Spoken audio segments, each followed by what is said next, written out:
ഓം ശ്രുതിസ്മൃതിപുരാണാനാം ആലയം കരുണാലയം നമാമി ഭഗവത്പാദം ശങ്കരം ലോകശങ്കരം.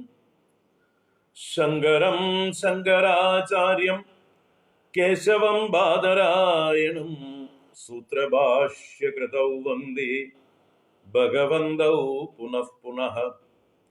ഈശ്വരോ ഗുരുരാത്മേതി മൂർത്തിഭേദവിഭാഗിനെ വ്യോമവദ്വ്യാപ്തദേഹായ ദക്ഷിണാമൂർത്തയേ നമഃ. സദാശിവസമാരംഭാം ശങ്കരാചാര്യമധ്യമാം അസ്മദാചാര്യപര്യന്താം വന്ദേ ഗുരുപരമ്പരാം. ശിവം ശിവകരം ശാന്തം ശിവാത്മാനം ശിവോത്തമം ശിവമാർഗപ്രണേതാരം പ്രണതോസ്മി സദാശിവം. സർവമംഗളമാംഗല്യേ ശിവേ സർവാർത്ഥസാധികേ ശരണ്യേ ത്രയംബകേ ഗൗരി നാരായണി നമോസ്തുതേ.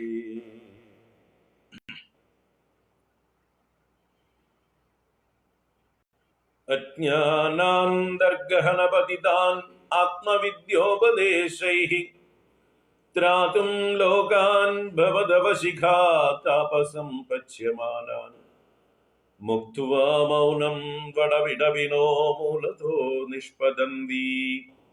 ശംഭോർമൂർത്തിശ്ചരതി ഭുവനെ ശങ്കരാചാര്യരൂപാ. ശംഭോർമൂർത്തിശ്ചരതി ഭുവനെ ശങ്കരാചാര്യരൂപാ.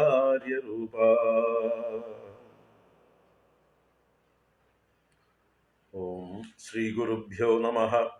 ഓം നമഃ ശിവായ. ഓം ശ്രീ മഹാദേവ്യൈ നമഃ.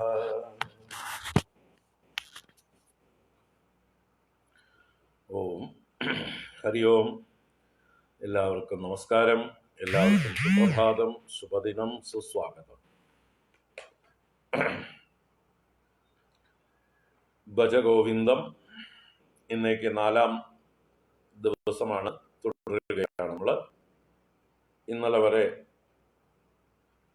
7 ശ്ലോകങ്ങളാണ് കണ്ടത്. 7 അല്ല 8.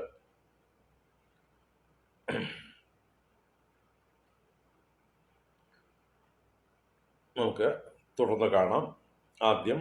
ആദ്യത്തെ ഒരു 12 ശ്ലോകങ്ങൾ നമുക്ക് പാരായണം ചെയ്യാം.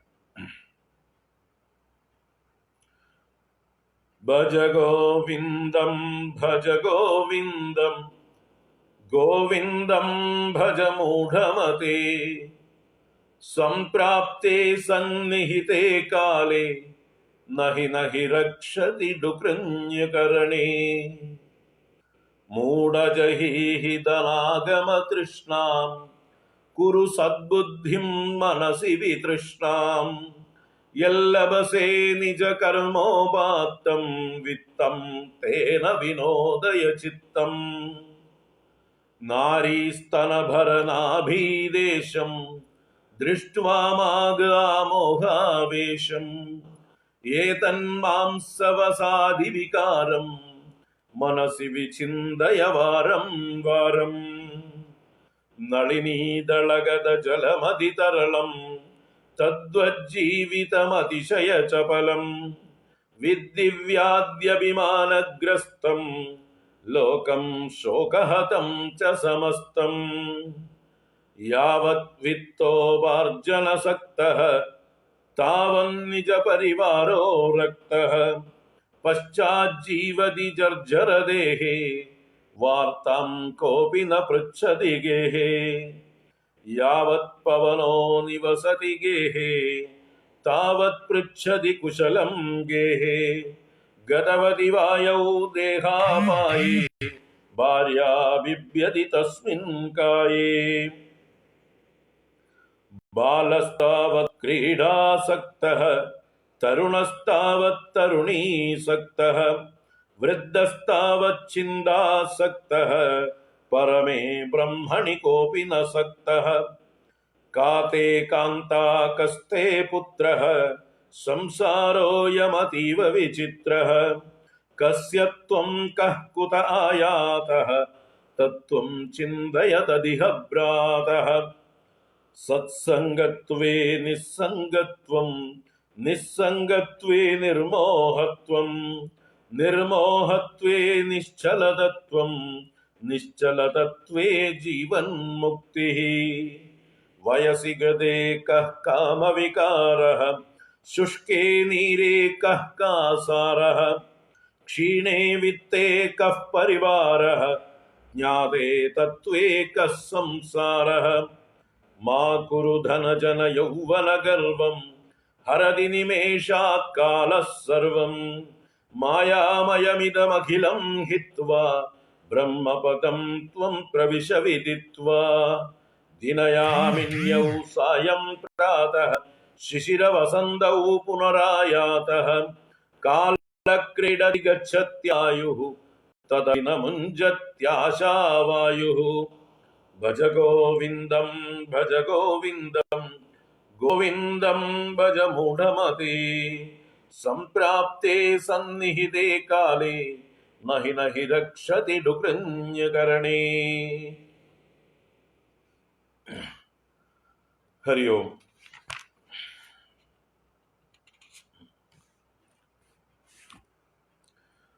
ഇപ്പോ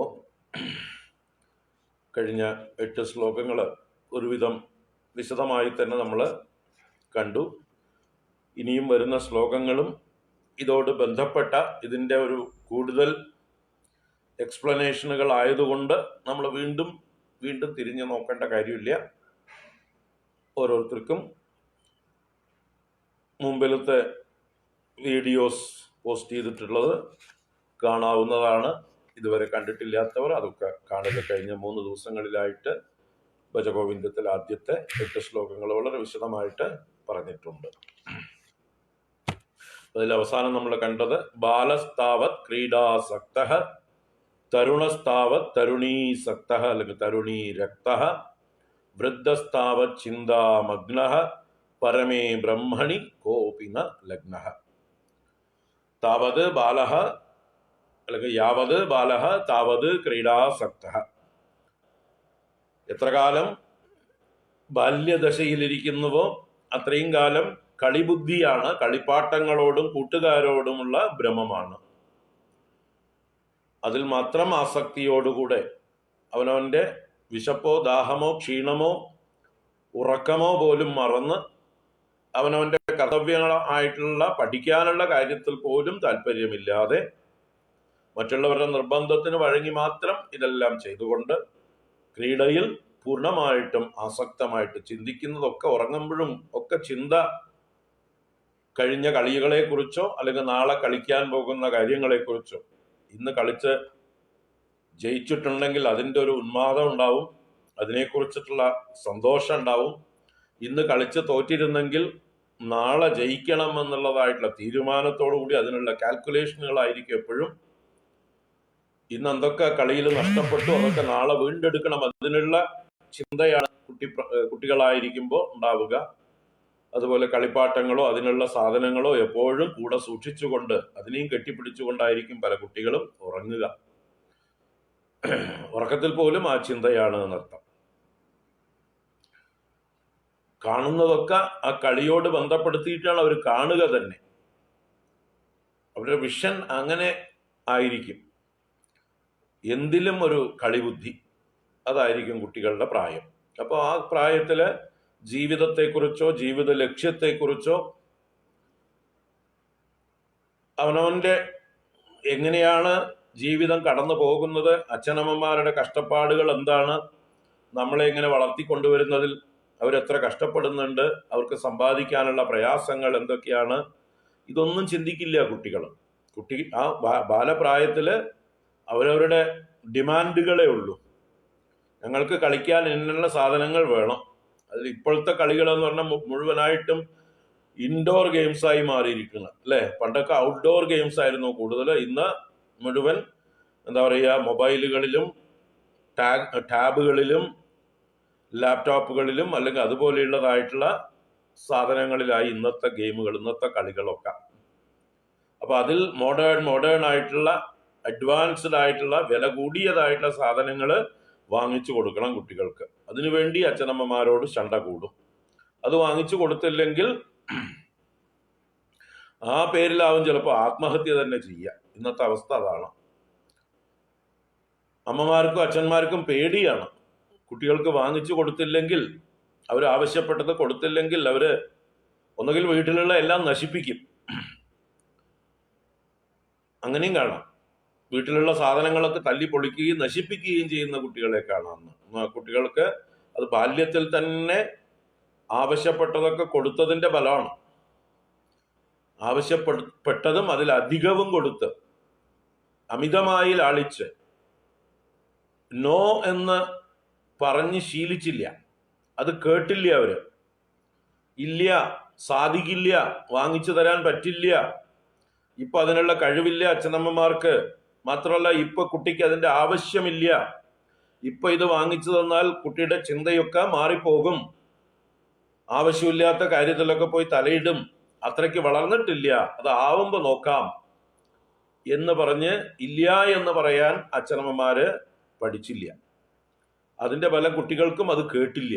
ഇല്ല എന്നോ പറ്റില്ല എന്നോ ഒന്നും കേൾക്കാത്തത് കൊണ്ട്, അങ്ങനെ വളർന്നതുകൊണ്ട് എന്നെങ്കിലും അവർക്ക് ഇല്ല എന്ന് കേട്ട് കഴിയുമ്പോൾ സഹിക്കാൻ പറ്റുന്നില്ല. അവരുടെ ടോളറൻസ് ലെവൽ 0 ആണ്. ഒരു ചെറിയ മുട്ടുസൂചി കുത്തിയാൽ, ഒരു മുള്ളു കുത്തിയാൽ സഹിക്കാൻ പറ്റാത്ത പൊട്ടിപ്പോകുന്ന ബലൂണുകളാണ് അവരെല്ലാം. ഊതി വീർപ്പിച്ചതായിട്ടുള്ള ബലൂണുകൾ മാത്രമാണ് നമ്മുടെ ഇന്നത്തെ കുട്ടികൾ. അവരെ എന്താ പറയുക, കുട്ടിക്കാലത്ത് തന്നെ നമ്മുടെ തിരക്കുകൾ കാരണം നമ്മൾ എന്ത് ചെയ്യും, അവരെ എൻഗേജ് ചെയ്യിക്കാൻ വേണ്ടിയിട്ട് മൊബൈലിലോ ടിവിയിലോ പിടിച്ചിരുത്തി ശീലിപ്പിച്ചു. അപ്പൊ അത് എന്താവും, ആ കുട്ടികൾക്ക് അതിൽ അഡിക്ഷൻ വന്നു. അത് തന്നെയാണ് അവരെ എന്റർടൈൻ ചെയ്യുന്നത്. അതിന്റെ സ്പീഡില് വേറെ നമുക്കൊന്നും കുട്ടികളെ എന്റർടൈൻ ചെയ്യാൻ പറ്റാതെയാവും.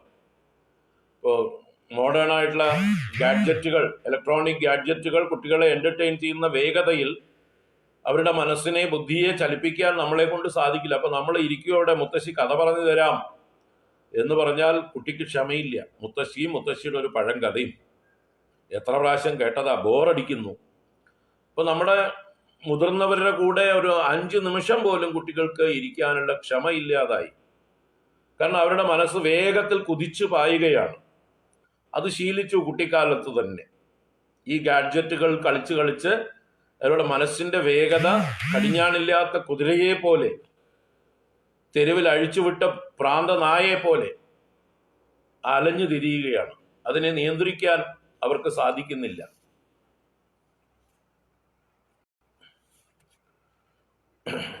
അങ്ങനെയാണ് ഇന്നത്തെ കുട്ടികൾ വളർന്നു വരുന്നത്. അതുകൊണ്ടാണ് അവർ ടോളറൻസ് ലെവൽ തീരെ ഇല്ലാതെ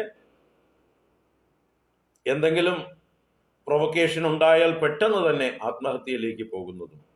അങ്ങനെയുള്ള ഒരു ക്രീഡാസക്ത, അങ്ങനെയുള്ളവർ വളർന്നു വരുമ്പോൾ അവരുടെ ടേസ്റ്റ് മാറണമെന്ന് മാത്രമേ ഉള്ളൂ. കളിപ്പാട്ടങ്ങൾ മാറുന്നു.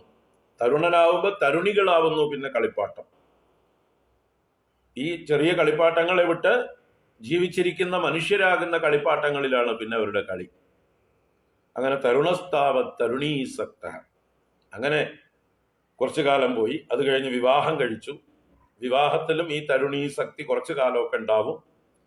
കുട്ടികളായി, പ്രാരബ്ധങ്ങളായി, ആ ഭാരം ചുമന്ന് കഴുതയെ പോലെ ഭാരം ചുമന്നും, കാളയെ പോലെ പണിയെടുത്തും, പട്ടിയെ പോലെ വീട്ടുകാവലിരുന്നും എന്ന് പറഞ്ഞതുപോലെ അങ്ങനെ കാലം കഴിച്ചു കൂട്ടുകയാണ്. പിന്നെ ജീവിതം ഒരു ഡ്രാഗിങ് ആണ് പലർക്കും. സുഖത്തിന് വേണ്ടിയാണ് വിവാഹം കഴിച്ചത്.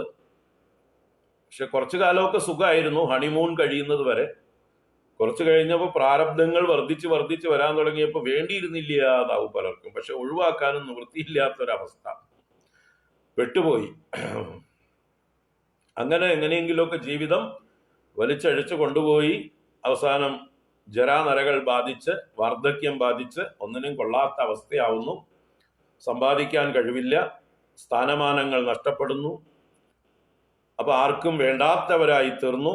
അങ്ങനെ എന്താ പറയുക, സമൂഹത്തിനും കുടുംബത്തിനും മക്കൾക്ക് പോലും വേണ്ടാതെ ഒരു മൂലയ്ക്ക് തള്ളപ്പെടുന്നു. അച്ഛൻ അവിടെ ഇരിക്കൂ, അമ്മ അവിടെ ഇരിക്കൂ, നിങ്ങൾ ഇതിലൊന്നും തലയിടരുത്, വീട്ടിൽ ഞങ്ങളെ കാണാൻ വരുന്ന അതിഥികളെ കാണാൻ അച്ഛനമ്മമാര് വന്നു പോകരുത്, മൂലയ്ക്ക് നിങ്ങളുടെ മുറിയിൽ ഇരുന്നാൽ മതി എന്ന് വരെ പറയുന്ന അവസ്ഥയാണ് നമ്മൾ ഇന്ന് പല ഗൃഹങ്ങളിലും കാണുക.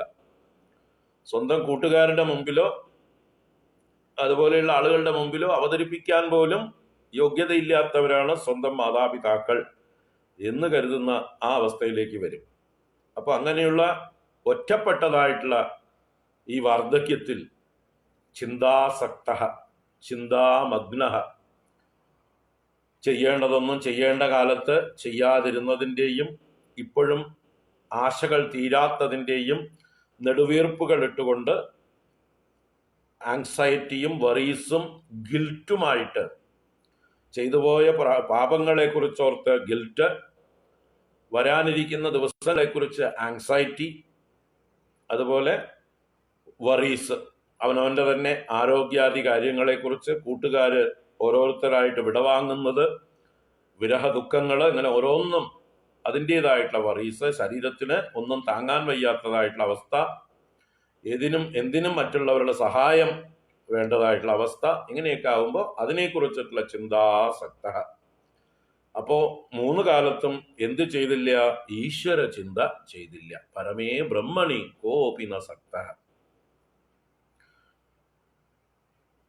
മറ്റ് വിഷയചിന്തകളിൽ കാലം കഴിഞ്ഞുപോയി.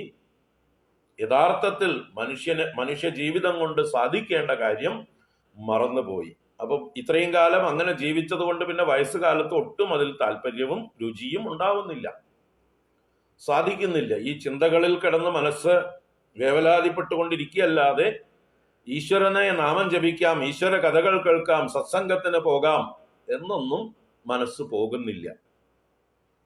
അവലാദികൾ കൊണ്ടും ആങ്സൈറ്റികൾ കൊണ്ടും മാത്രം കാലം കഴിച്ചു കൊണ്ടിരിക്കുകയാണ്.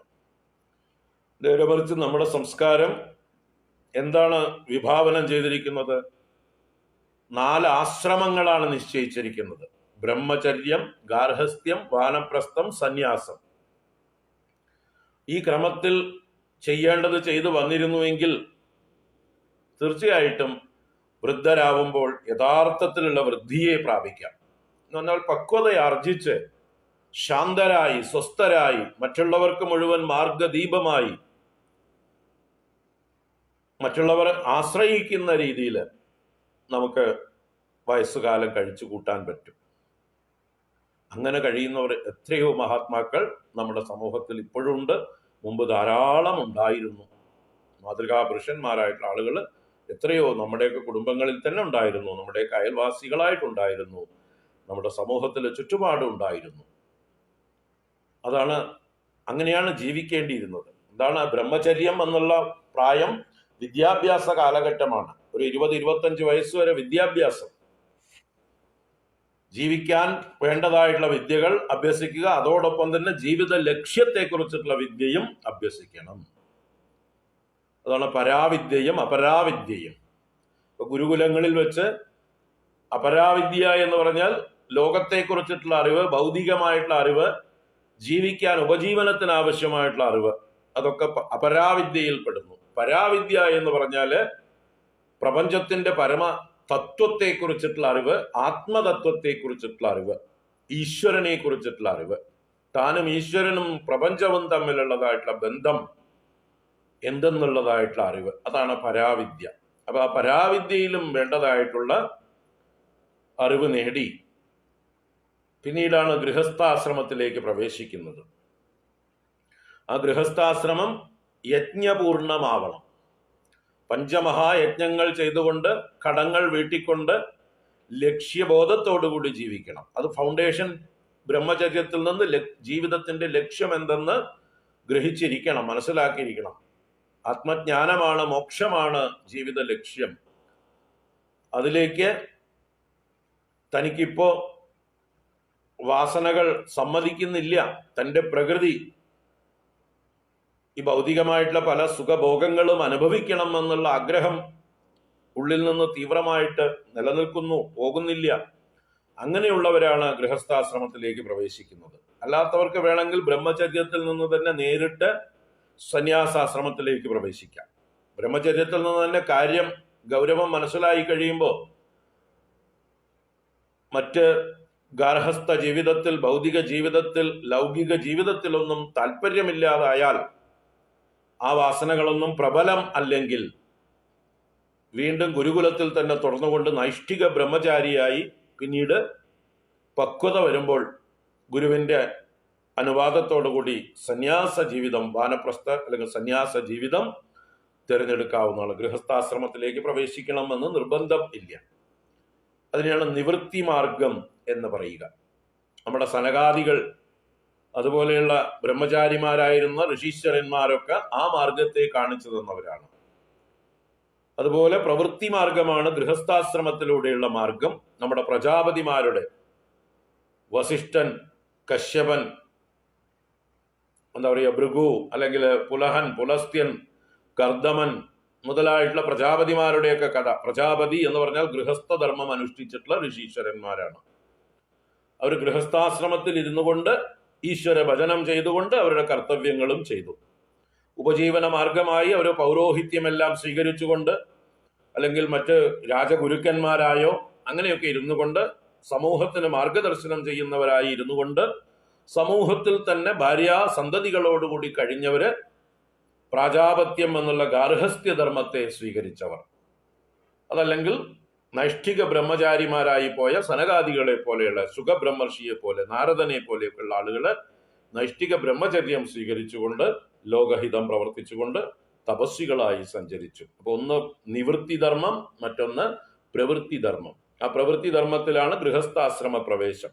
അങ്ങനെ ഗൃഹസ്ഥാശ്രമത്തിൽ അവനവന്റെ കർത്തവ്യ കർമ്മങ്ങൾ ചെയ്യുന്നതോടൊപ്പം അവനവന്റെ വാസനകളെ ക്ഷയിപ്പിച്ചുകൊണ്ട് ജീവിത ലക്ഷ്യം മറക്കാതെ, അതാണ് ആശ്രമം എന്നുള്ള വാക്കിന്റെ അർത്ഥം തന്നെ ലക്ഷ്യബോധത്തോടുകൂടിയുള്ള ജീവിതം എന്നാണ്. ആശ്രമം, ആശ്രമം എന്ന് പറഞ്ഞാൽ എന്തെങ്കിലും കെട്ടിടം എന്നല്ല അർത്ഥം. ബ്രഹ്മചര്യ ആശ്രമം എന്ന് പറഞ്ഞാൽ ബ്രഹ്മചാരികൾ താമസിക്കുന്ന കെട്ടിടം എന്നല്ല. ബ്രഹ്മചര്യത്തിൽ ഇരിക്കുമ്പോൾ ശ്രമിച്ചുകൊണ്ടിരിക്കണം എന്നാണ്. ആസമന്താത് ശ്രമഃ ഇതി ആശ്രമഃ. ആസമന്താത് ശ്രമഃ, ആദ്യന്തം ശ്രമിച്ചുകൊണ്ടേയിരിക്കുക, എല്ലായ്പ്പോഴും ശ്രമിച്ചുകൊണ്ടേയിരിക്കുക. എന്തിനുള്ള ശ്രമം? ലക്ഷ്യപ്രാപ്തിക്ക്, ഈശ്വരപ്രാപ്തിക്ക്, ആത്മസാക്ഷാത്കാരത്തിനുള്ള ശ്രമം തുടരുന്നതിനെയാണ് ആശ്രമം എന്ന് പറയുന്നത്. ആസമന്താത് ശ്രമഃ. അപ്പൊ ബ്രഹ്മചര്യ ആശ്രമം. അത് കഴിഞ്ഞ് ഗൃഹസ്ഥാശ്രമത്തിൽ പ്രവേശിച്ചാൽ അവിടെ ഇരുന്നു കൊണ്ട് ഈശ്വരപ്രാപ്തിക്ക് വേണ്ടി ജീവിക്കുക. വാസനകളെ ക്ഷയിപ്പിച്ച് അന്ധകരണ ശുദ്ധി നേടി ആത്മജ്ഞാനം ഗുരുകുലത്തിൽ നിന്ന് തന്നെ ഫൗണ്ടേഷൻ ഇട്ടിട്ടുണ്ട്. അത് സ്വാധ്യായ പ്രവചനങ്ങളിലൂടെ കൂടുതൽ കൂടുതൽ പ്രകാശിപ്പിച്ച് അതിൽ നിഷ്ഠ ഉണ്ടാക്കി ലൗകിക ജീവിതത്തോട് പതുക്കെ വിരക്തി ഉണ്ടായി അവിടുന്ന് പതുക്കെ കരകയറണം വാനപ്രസ്ഥം എന്നുള്ള മൂന്നാമത്തെ ആശ്രമത്തിലേക്ക്. വാനപ്രസ്ഥവും ആശ്രമമാണ്. വാനപ്രസ്ഥ ആശ്രമത്തില് ലൗകികങ്ങളായിട്ടുള്ള കമ്മിറ്റ്മെന്റുകളൊക്കെ കുറഞ്ഞു, റിട്ടയേർഡ് ലൈഫാണ്. കൂടുതൽ ആധ്യാത്മികമായിട്ടുള്ള കാര്യങ്ങളിലേക്ക് ആഭിമുഖ്യം വളർത്തി, തപസ് വർദ്ധിപ്പിച്ച്, ഉപാസനകൾ വർദ്ധിപ്പിച്ച്, ശാസ്ത്ര പഠനത്തിന് കൂടുതൽ സമയം കണ്ടെത്തി ഗുരുക്കന്മാരെ സമീപിച്ച് ശ്രവണ മനന നിധിധ്യാസനങ്ങൾ ചെയ്യേണ്ട അവസ്ഥയാണ് വാനപ്രസ്ഥം. അങ്ങനെ വാനപ്രസ്ഥത്തിലൂടെ അറിയേണ്ടത് അറിഞ്ഞ് പക്വത ആർജിച്ചു കഴിഞ്ഞാൽ ഇനി തനിക്ക് തിരിച്ചുപോക്കില്ല. ലൗകിക ജീവിതത്തിലേക്ക് ഒരു തിരിച്ചുപോക്കിന്റെ ആവശ്യമില്ല. ഇനി ആഗ്രഹങ്ങളൊന്നും ബാക്കിയില്ല. ഇനി തനിക്ക് മക്കളുടെയും പേരക്കുട്ടികളുടെയും വിവാഹങ്ങളും പിറന്നാളുകളും 28കളും മറ്റടിയന്തരങ്ങളൊന്നും പങ്കെടുക്കണം എന്നുള്ള ആഗ്രഹം ഇല്ലാതാവുന്നതോട് കൂടിയിട്ട് സാമൂഹിക ജീവിതത്തിൽ നിന്ന് പതുക്കെ പൂർണ്ണമായിട്ടുള്ള വിഡ്രോവലാണ് സന്യാസം. ഒരു കമ്മിറ്റ്മെന്റും ഇല്ല സന്യാസിക്ക്, സമൂഹത്തോടും ഇല്ല, വേറെ കർമ്മങ്ങളോടും ഇല്ല. എല്ലാ കർമ്മങ്ങളിൽ നിന്നുള്ള പൂർണ്ണമായിട്ടുള്ള വിരക്തി ഉണ്ടാകുമ്പോൾ അയാൾക്ക് സന്യാസം എന്നുള്ളതായിട്ടുള്ള ആശ്രമത്തിലേക്ക് പ്രവേശിക്കാം. അവിടെ പൂർണ്ണമായിട്ട് അദ്ദേഹത്തിന്റെ ഡെഡിക്കേഷൻ ഈ ആത്മനിഷ്ഠയ്ക്ക് വേണ്ടിയിട്ടാണ്. ഇത്രയും കാലം താൻ പഠിച്ചതും അഭ്യസിച്ചു കൊണ്ടിരിക്കുന്നതുമായിട്ടുള്ള ആ ആത്മതത്വത്തെ കുറിച്ചിട്ടുള്ള നിഷ്ഠയ്ക്ക് വേണ്ടിയിട്ടുള്ള, അതിൽ നിന്ന് ഒരു തരത്തിലുള്ളതായിട്ടുള്ള ഡൈവേർഷനും ഇല്ലാതെ ഏകാഗ്രതയോടുകൂടെ കമ്മിറ്റഡ് ആയിട്ടുള്ള ലൈഫാണ് സന്യാസം. സമ്യക്കായിട്ടുള്ള ന്യാസം. സമ്യക്കായിട്ടുള്ള ന്യാസം എന്ന് പറഞ്ഞാൽ പൂർണ്ണമായിട്ടുള്ള സമർപ്പണം, ടോട്ടൽ ഡെഡിക്കേഷൻ. അപ്പൊ അതിൽ ന്യാസം എന്നാൽ ഉപേക്ഷ എന്നും ത്യാഗം എന്നും അർത്ഥമുണ്ട്. വേണ്ടാത്തതിനെയൊക്കെ ത്യജിച്ച് വേണ്ടതിലേക്ക് സ്വന്തം പ്രയത്നങ്ങളെ, സ്വന്തം ബുദ്ധിയെ ഇൻവെസ്റ്റ് ചെയ്യലാണ് സന്യാസം. Total investment, total dedication, total involvement, അതാണ് സന്യാസം. ഇതിലേക്ക്, ഈ ലക്ഷ്യത്തിലേക്ക്. അങ്ങനെയുള്ള ഒരു ക്രമത്തിലാണ് നമ്മുടെ ആശ്രമങ്ങൾ നിർണയിച്ചിരിക്കുന്നത്. നമ്മുടെ ശാസ്ത്രം വർണ്ണാശ്രമ ധർമ്മം വെച്ചിരിക്കുന്നത്. അപ്പൊ അതെല്ലാം വിട്ട് ഇന്നത്തെ ജീവിതം എന്ന് പറഞ്ഞാല് ജന്തുക്കളെ പോലെ എന്തിനാണ് ജനിച്ചത്, എവിടേക്കാണ് പോകുന്നത്, എന്താണ് ചെയ്യേണ്ടത്, എന്താണ് താൻ തിരയുന്നത് എന്ന് പോലും ആർക്കും അറിയില്ല. തനിക്ക് എന്ത് കിട്ടിയാൽ ജീവിതം ധന്യമാകും, തൃപ്തിയാകും എന്നറിയാതെയുള്ള ഒരു തരം ആഹാര, നിദ്ര, ഭയ, മൈഥുനാദികളിൽ മാത്രം മുഴുകി പന്നികളെ പോലെ, പട്ടികളെ പോലെ, കഴുതകളെ പോലെ ഒക്കെ ഉള്ളതായിട്ടുള്ള ഒരു ജീവിതം. അതാണ് ഇന്ന് നമ്മൾ കാണുന്നത് സമൂഹത്തിലെ ജീവിത ലക്ഷ്യമില്ലാത്ത ഒരു അലഞ്ഞു തിരിയുന്ന ആൾക്കൂട്ടം. അല്ലാതെ ലക്ഷ്യത്തോടു കൂടിയുള്ള ഒരു യാത്രികരെയല്ല നമ്മൾ കാണുന്നത്. ഒരു ആൾക്കൂട്ടം അലഞ്ഞു തിരിയുന്നതായിട്ടുള്ള ഒരു സമൂഹം. എന്താ ജീവിത ലക്ഷ്യം എന്ന് ചോദിച്ചാൽ അവർക്കൊന്നും അറിയില്ല. കുറെ കാശുണ്ടാക്കണം, എന്നിട്ട് കുറെ ആളാകണം, കുറെ മറ്റുള്ളവരുടെ മുമ്പിൽ എന്തൊക്കെയോ ആണ് എന്ന് പ്രകടിപ്പിക്കണം. ആ പ്രകടനങ്ങളിൽ മാത്രം തൃപ്തി കണ്ട് ഒതുങ്ങുന്ന ജീവിത ശൈലിയാണെന്ന് നമ്മൾ കാണുന്നത്. അപ്പൊ അതിനെയാണ് ഇവിടെ ആചാര്യ ഭഗവത്പാദർ പരമേ ബ്രഹ്മണി കോപി ന സക്തഃ എന്ന് പറഞ്ഞ് പരിതപിക്കുന്നത്. ആ പരമമായ സത്യത്തിൽ, ആ ആത്മാവിനെ കുറിച്ചിട്ടുള്ള ചിന്തയിൽ ആർക്കും താല്പര്യമില്ലല്ലോ. അറിയേണ്ടതറിയാൻ പരമപുരുഷാർത്ഥ പ്രാപ്തിക്കായിക്കൊണ്ട് ആരും പ്രയത്നിക്കുന്നില്ലല്ലോ എന്ന് പറയുകയാണ്. മനസ്സിരുത്തേണ്ടതാണ് നമ്മൾ ഓരോരുത്തരും.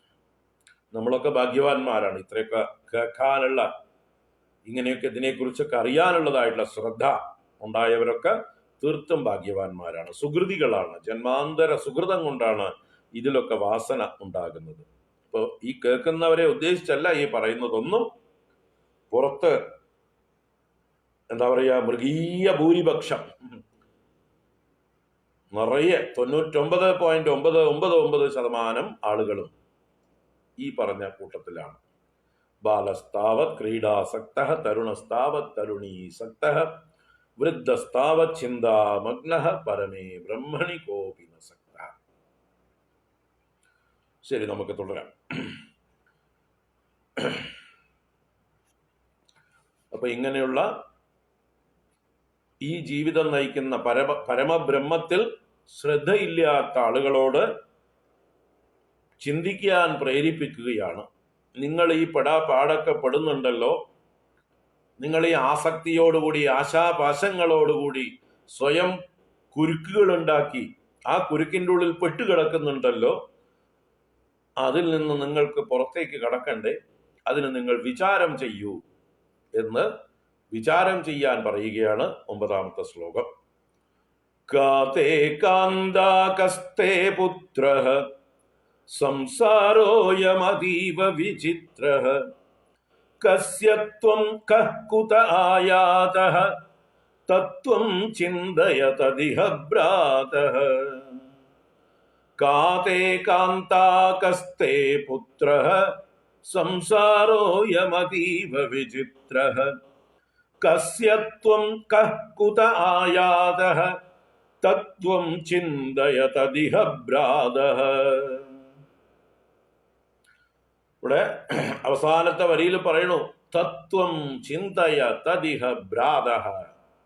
എത്ര സ്നേഹത്തോടു കൂടിയിട്ടാണ് ആചാര്യ ഭഗവത്പാദർ വിളിക്കുന്നത്. ഭ്രാതഃ,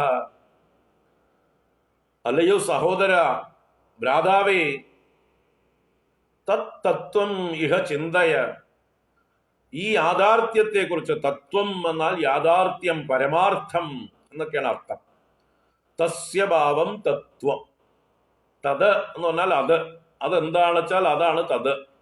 അതിന്റെ യാഥാർത്ഥ്യത്തെക്കുറിച്ച്, അതിന്റെ വസ്തുതയെ കുറിച്ചിട്ടുള്ള അറിവാണ് തത്വജ്ഞാനം. അപ്പൊ ഓരോ വസ്തുവിനെ കുറിച്ചിട്ടുള്ള അറിവ്, ആ വസ്തുതാപരമായിട്ടുള്ള ജ്ഞാനത്തെ തത്വജ്ഞാനം എന്ന് പറയാം. ഇപ്പൊ ഇവിടെ ഏതിന്റെ തത്വമാണ് ചിന്തിക്കാൻ? വിചാരം ചെയ്യൂ ഹേ ഭ്രാത, അല്ലയോ സഹോദര. കാരണം നിങ്ങൾ ഇതുവരെ വിചാരം ചെയ്യുന്നതായിട്ട് തോന്നുന്നില്ല. വിചാരം ചെയ്തിട്ടുള്ളവർ ഇങ്ങനെയല്ല ജീവിക്കുക. വിചാരം ചെയ്ത് തത്വമറിഞ്ഞവർ ജീവിക്കുന്ന രീതി ഒന്ന് വേറെ. വിചാരം ചെയ്യാതെ അവിവേകികളായി ലൗകിക ജീവിതത്തിൽ മുഴുകി ജീവിതം അടിച്ചു പൊളിക്കാനുള്ളതാണ് എന്ന് കരുതി ജീവിക്കുന്ന ആളുകളുടെ ജീവിതം ഒന്ന് വേറെ. അവരെ കുറിച്ചാണ് ചാർവാകന്മാരെന്ന് പറയുക. ചാർവാകന്മാരെന്നാൽ ഈശ്വരനിലൊന്നും ആത്മാവിലൊന്നും വിശ്വാസമില്ലാത്തവർ, താല്പര്യമില്ലാത്തവർ, ആഭിമുഖ്യമില്ലാത്തവർ. അവർ ചാരുവായ വാക്കുകൾ പറയുന്നത് കൊണ്ടാണ് ചാർവാകൻ എന്ന് പറഞ്ഞത്. ചാരു എന്ന് പറഞ്ഞാൽ മോഹിപ്പിക്കുന്നത്, മനോഹരമായത് എന്നർത്ഥം. മനോഹരമായ വാക്കുകൾ പറഞ്ഞ് മറ്റുള്ളവരെയും പ്രലോഭിപ്പിച്ച് അതേ ജീവിത മാർഗത്തിലേക്ക് കൊണ്ടുവരുന്നവർ, അവരാണ് ചാർവാകന്മാര്. ഇന്നത്തെ ചാർവാകന്മാരെന്ന് പറഞ്ഞാൽ ഇന്നത്തെ എന്താ പറയാ, അഡ്വർടൈസിങ് കമ്പനികളൊക്കെ ചാർവാകന്മാരാണ്. ഭൗതികങ്ങളായ ഓരോ കൺസ്യൂമർ പ്രോഡക്ട്സിനെ കുറിച്ചും പരസ്യം ചെയ്യുന്നവരൊക്കെ ആരാണ്? ചാരുവാക്കുകളെ പറയുന്നവർ. നോക്കൂ, ഇത് നോക്കൂ, ഇത് എത്ര നല്ലതാണെന്ന് അറിയോ നിങ്ങൾക്ക്? ഇത് നിങ്ങൾക്ക് എന്തെല്ലാം സുഖം തരുമെന്ന് അറിയോ? ഇതെത്ര മനോഹരമാണ്, ഇതൊന്ന് നിങ്ങൾ അനുഭവിച്ചു നോക്കൂ, ഇതൊന്ന് അനുഭവിച്ചു നോക്കൂ എന്ന് പറഞ്ഞ് നമ്മളെ പ്രലോഭിപ്പിക്കുന്നതായിട്ടുള്ള വാക്കുകൾ പറയുന്നവരൊക്കെയാണ് ചാർവാകന്മാര്. ഇന്നുണ്ട് ചാർവാകന്മാര്, ചാരുവായ വാക്കുകൾ പറയുന്നവർ, ഭൗതിക വിഷയങ്ങളിലേക്ക് നമ്മളെ ഭ്രമിപ്പിക്കുന്നവർ. പണ്ടും അത് തന്നെ അവരെങ്ങനെയാ പറയുക? അന്നത്തെ ചാർവാകന്മാര് പറഞ്ഞിരുന്നത് ഋണം ഭസ്മീഭൂതസ്യ ദേഹസ്യ പുനരാഗമനം കുതഃ. അതുകൊണ്ട് യാവത് ജീവേത് സുഖം ജീവേത് ഋണം ഗത്വാ ഘൃതം പിബേത്. അവർ ചോദിക്കുകയാണ്, യാവത് ജീവേത് സുഖം ജീവേത്, എത്ര കാലം ജീവിച്ചിരിക്കുന്നുവോ അത്രയും കാലം സുഖമായിട്ട് ജീവിക്കണം, അടിച്ചു പൊളിച്ച് ജീവിക്കണം. അതിനെന്ത് ചെയ്യാം? ഋണം ഗത്വാ ഘൃതം പിബേത്, കടം വാങ്ങിയിട്ടാണെങ്കിലും നെയ്യ് കുടിക്കൂ എന്നാണ്. അന്നത്തെ ഏറ്റവും ലക്ഷറി എന്നൊക്കെ പറയുന്നത് നെയ്യ് കുടിക്കലൊക്കെയാണ്. ഇന്ന് പിന്നെ നമുക്ക് കുടിക്കാൻ ഇഷ്ടം പോലെ കാര്യങ്ങളുണ്ട്. ഇന്ന് നമ്മുടെ ഗവൺമെന്റ് തന്നെ കുടിക്കാൻ വിവിധ വസ്തുക്കള് വിളമ്പുന്നുണ്ട്, ബാറുകളിലൂടെയും മറ്റ് ഔട്ട്ലെറ്റുകളിലൂടെയും. 10 രൂപയുടെ സാധനത്തിന് 1000 രൂപ വില വാങ്ങിച്ചിട്ടാണ് ആളുകളെ വഞ്ചിച്ചുകൊണ്ടിരിക്കുന്നത്. അതും വിഷം. അതിന്റെ പുറകെ പോകുന്നു ആളുകൾ. അപ്പൊ ഋണം ഗത്വ ഘൃതം പിബേത്, കടം വാങ്ങിച്ചിട്ടാണെങ്കിലും നെയ്യ് കുടിക്കൂ എന്നാണ് അന്ന് പറഞ്ഞത്. അവർ ചോദിക്കുന്നു, ഭസ്മീഭൂതസ്യ ദേഹസ്യ പുനരാഗമനം കുതഃ. ഭസ്മമായി ഭവിച്ച ദേഹത്തിന് പിന്നെ എവിടുന്നാ തിരിച്ചു വരവ്? അതുകൊണ്ട് ഈ പുനർജന്മമോ സ്വർഗമോ മറ്റു ലോകങ്ങളോ ഒന്നുമില്ല. ഈ കാണുന്നത് മാത്രമാണ് സത്യം, ഈ കണ്ടത് മാത്രമാണ് സത്യം. അതുകൊണ്ട് ആയുസ് തീരുന്നതിന് മുമ്പ് പരമാവധി അനുഭവിക്കാനുള്ളതൊക്കെ അനുഭവിച്ച് ജീവിതം എൻജോയ് ചെയ്യൂ, അടിച്ചു പൊളിക്കൂ. Eat, drink and be merry. തിന്നു, കുടിക്കൂ, സന്തോഷമായിരിക്കൂ, ആഹ്ലാദമായിരിക്കൂ. ഇത് പണ്ടും പറഞ്ഞതാണ്. ഇന്നത് വർദ്ധിച്ച് വർദ്ധിച്ച് വർദ്ധിച്ച് വരുന്നു. അന്ന് അങ്ങനെ പറഞ്ഞവരെ പരിഹസിക്കുമായിരുന്നു സമൂഹം. ഇന്ന് ഇങ്ങനെ പറയുന്നവരാണ് ഭൂരിപക്ഷം, മറിച്ച് പറയുന്നവരെ പരിഹസിച്ച് ഒതുക്കും. ഈ കൂട്ടമാണെന്ന് വർദ്ധിച്ചു വന്നിരിക്കുന്നത്, മൃഗീയമായിട്ട് വർദ്ധിച്ചു വന്നിരിക്കുന്നത്. ഇങ്ങനെ പറയുന്നവരാണ് അസുരന്മാരായി മാറുന്നത്. ഈ ചാർവാകന്മാര് ഭൗതികവാദികളാണ്. തങ്ങളുടെ സുഖത്തിന് വേണ്ടി മറ്റുള്ളവരെ എത്ര വേണമെങ്കിൽ പീഡിപ്പിക്കുവാൻ ഒരു മടിയും ഇല്ലാതാവും. തങ്ങളുടെ സുഖം, തങ്ങളുടെ സ്വാർത്ഥത, തങ്ങളുടെ ലക്ഷ്യം നേടുക, താൽക്കാലികമായ തങ്ങളുടെ സുഖത്തിന് വേണ്ടി ആരുടെ തലയിലും മുളകരയ്ക്കാൻ ഒരു മടിയും ഇല്ലാതെയാവും. ആരെയും തല്ലാനോ കൊല്ലാനോ ഉപദ്രവിക്കാനോ, അത് അച്ഛനാണെങ്കിലും അമ്മയാണെങ്കിലും പ്രശ്നമില്ല. എന്തച്ഛൻ എന്തമ്മ, നമ്മുടെ സുഖത്തിന് മേലെ അച്ഛനും അമ്മയൊന്നുമില്ല. അപ്പോ ആ ചാർവാകന്മാരുടെ വർദ്ധിച്ച അവസ്ഥയാണ് ആസുരികത, അസുര സ്വഭാവം. അസു എന്ന് പറഞ്ഞാൽ പ്രാണൻ, ഇന്ദ്രിയം എന്നൊക്കെ അർത്ഥം. അതിൽ രമിക്കുന്നവർ. അപ്പൊ ഇന്ദ്രിയ വിഷയങ്ങളിൽ രമിക്കുന്നവരെയാണ് അസുരന്മാരെന്ന് പറയുന്നത്. മനുഷ്യന്മാർ തന്നെ അവരൊക്കെ അമ്മയും അച്ഛനും ജനിപ്പിച്ച മക്കൾ തന്നെയാണ്. ദേവന്മാരും അസുരന്മാരും ഒരേ അച്ഛന്റെയും അമ്മയുടെയും മക്കൾ തന്നെയാണ്. ദേവന്മാരുടെ കഥ പറയുമ്പോൾ കശ്യപ പ്രജാപതിക്ക് അതിഥി ദേവിയിലുണ്ടായ മക്കളെയൊക്കെ ദേവന്മാരെന്ന് പറയുന്നു. അതേ കശ്യപ പ്രജാപതിക്ക് ദിതി ദേവിയിലുണ്ടായ മക്കളെയാണ് ദൈത്യന്മാർ, അസുരന്മാരെന്ന് പറയുന്നത്. ഈ അതിഥിയും ദിതി എന്ന് പറഞ്ഞാൽ ഇടത്തി അനീതിയും തന്നെയാണ്, ഒരേ ദക്ഷപുത്രിമാരാണ്. ദക്ഷനും പ്രസൂതി എന്ന് പറഞ്ഞ ഭാര്യയ്ക്കും ദമ്പതികൾക്കുണ്ടായ മക്കള് 16 അല്ല 60 മക്കളുണ്ടായതിലാണ് ഈ അതിഥിയും ദിതിയും വരുന്നത്. പ്രസൂതിയല്ല അവിടെ ദക്ഷന്റെ പത്നി മാരിഷ രണ്ടാമത്തെ ദക്ഷനാണ്. ആദ്യ ദക്ഷൻ ഉണ്ടായത് 16 മക്കളാണ്. അതിൽ വരുന്നതാണ് സതി മുതലായിട്ടുള്ളവർ. ആ ദക്ഷൻ പിന്നീട് മരിച്ച് പുനർജന്മമായിട്ട് രണ്ടാം ദക്ഷനായിട്ട് വരും.